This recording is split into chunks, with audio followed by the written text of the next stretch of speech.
1990년대 한국의 급속한 경제 성장은 물질적 풍요를 가져왔지만 동시에 정신적 공허감을 키웠습니다. 통계에 따르면 이 시기 가계부채는 연평균 15% 이상 증가했으며 소비주의 광고는 일상의 30%를 점령했습니다. 법정 스님은 돈으로 채울 수 없는 빈곤을 지적하며 물질과 정신의 균형을 강조했습니다. 아파트 단지와 화려한 상품들 속에서도 행복감은 오히려 감소하는 역설적인 현상을 보였죠. 법정 스님의 저서 무소유는 1998년 출간 당시 100만 부 이상 판매되며 경제위기 시대의 지침서가 되었습니다. 스님은 진정한 풍요는 욕심을 줄이는 데서 시작된다고 가르쳤습니다. 조사에 따르면 이 책을 읽은 독자의 68%가 소비 습관이 변화했다고 답했죠. 절의 고요한 풍경과 단순한 생활 방식은 물질보다 정신적 풍요의 중요성을 일깨워 주었습니다. 법정 스님은 필요, 생존을 위한 기본과 욕구, 타인의 것을 탐하는 마음을 구분하라고 강조했습니다. 2001년 조사에 따르면 한국인 월평균 지출의 40%가 충동 구매였습니다. 가계부를 분석해보면 의외의 사실을 발견하게 되죠. 예를 들어 건조기가 정말 필요한지 아니면 이웃이 갖고 있는 부러움 때문인지를 성찰하는 과정이 중요합니다. 빨간 펜으로 체크된 불필요 지출 항목들은 우리의 진짜 필요를 보여줍니다. 법정 스님은 한 달에 하루는 무구매의 날을 가지라고 조언했습니다.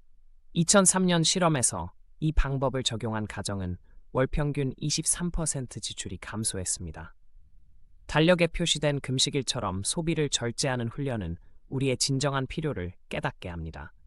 슈퍼마켓에서 빈 장바구니를 들고 지나치는 연습은 물질에 대한 의존성을 낮추고 정신적 자유를 키우는 첫걸음이 됩니다. 공원 산책이나 도서관 방문 같은 무료 활동이 주는 행복을 재발견하는 게 중요합니다.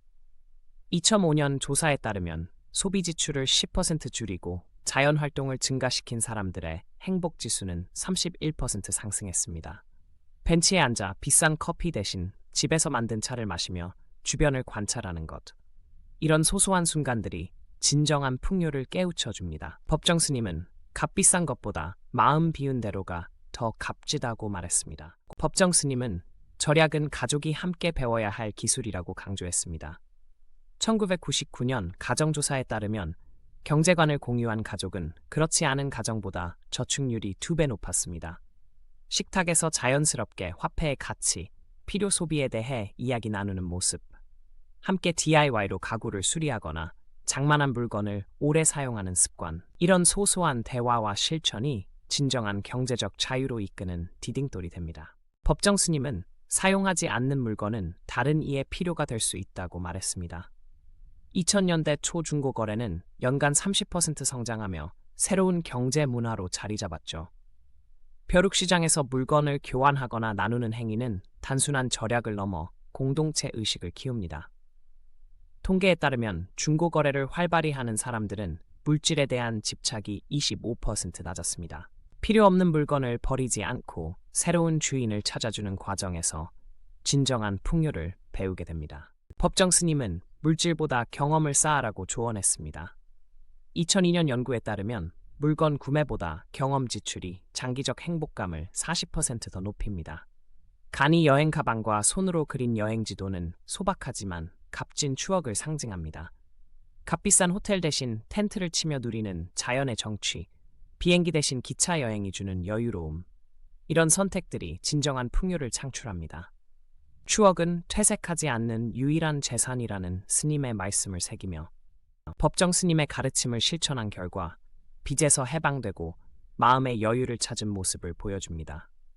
2006년 조사에 따르면 소비 절제 훈련을 1년 이상 지속한 사람들의 72%가 경제적 불안감이 현저히 감소했다고 답했습니다. 자녀 급여 통장과 명상하는 모습은 물질과 정신의 균형을 상징합니다. 진정한 부자는 마음이 넉넉한 사람이라는 스님의 말씀처럼 물질에 얽매이지 않는 자유로움이 진정한 풍요임을 깨닫게 되는 순간입니다. 법정 스님의 경제 철학은 개인을 넘어 공동체로 확산됩니다. 2008년 조사에 따르면 경제관을 바꾼 사람들의 65%가 주변 3인 이상에게 영향을 미쳤습니다. 이웃과 무술책을 나누며 대화하는 모습은 선순환의 시작을 상징합니다. 스님은 진정한 변화는 작은 실천이 모여 이룬다고 말했습니다. 하나의 경제적 각성이 또 다른 각성을 낳으며 물질보다 정신적 풍요를 중시하는 사회적 분위기가 조성됩니다. 이것이 법정 스님이 꿈꾼 진정한 부의, 재정입니다.